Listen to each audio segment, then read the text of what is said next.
J'ai assisté la semaine dernière à un webinaire sur le pair management ou comment s'inspirer de la permaculture pour manager autrement. Alors, je ne vais pas vous refaire le webinaire, je vais vous laisser les coordonnées nécessaires dans le post si vous voulez le visionner. Mais j'avais envie de vous partager quelques idées que j'ai retenues de ce webinaire. Alors d'abord, la permaculture, qu'est-ce que c'est? En très très gros, ça consiste à observer, à comprendre comment un écosystème naturel fonctionne pour finalement en créer un autre viable qui s'inspire des lois de la nature. Alors la permaculture a toute une éthique derrière qu'on pourrait résumer en trois gros principes. Respecter la nature, respecter les hommes et partager équitablement. Alors, le concept de pair management découle de ces pratiques et cette éthique de la permaculture et nous donne quelques concepts, quelques idées à décliner quand on est manager. Alors, je ne vais pas tout vous donner, mais je vous donne ce que moi j'ai retenu, ce que moi j'ai compris.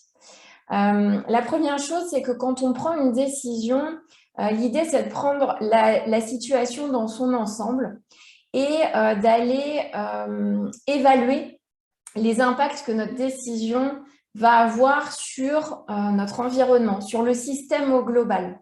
Et évidemment, l'idée, ça va être de réduire au maximum les impacts négatifs et au contraire de maximiser les impacts positifs.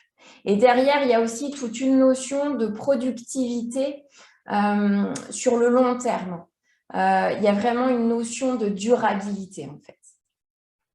Alors, au-delà de ça, il y a aussi une notion que j'aime particulièrement qui est de se dire on arrête de considérer les collaborateurs comme des individus rationnels qui sont là pour faire leur job parce que voilà, ils ont besoin de travailler pour leurs intérêts personnels.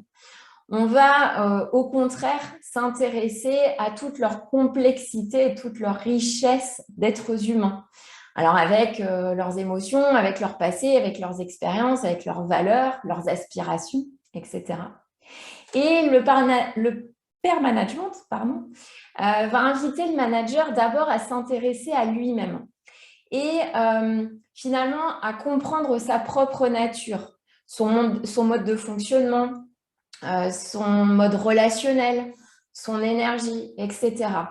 Et il va essayer d'aller chercher quelle est sa niche personnelle. C'est comme ça qu'ils appelaient ça dans le webinaire.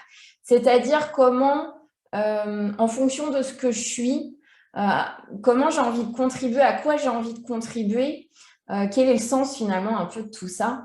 Et l'idée étant de trouver sa juste place. Une fois que le manager a fait ça, bah, évidemment, ça va profiter à toute son équipe. Et puis surtout, derrière, lui, il va chercher à accompagner ses collaborateurs pour que finalement, ils trouvent eux-mêmes chacun leur propre niche personnelle.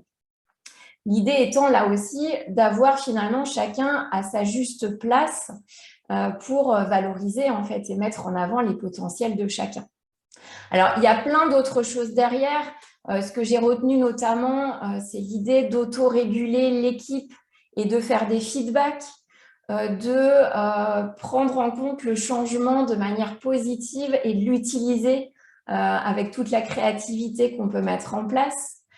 C'est aussi de valoriser la transversalité, les interactions qu'il peut y avoir entre les différents individus, les différents services.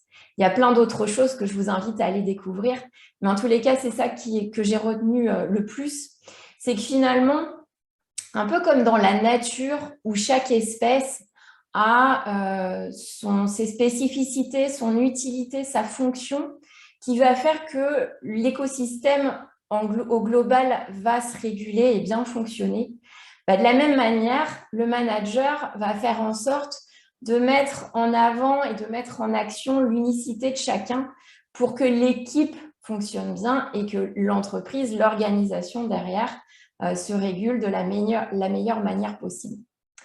Alors, dites-moi, vous, ce que vous pensez de ce pair management.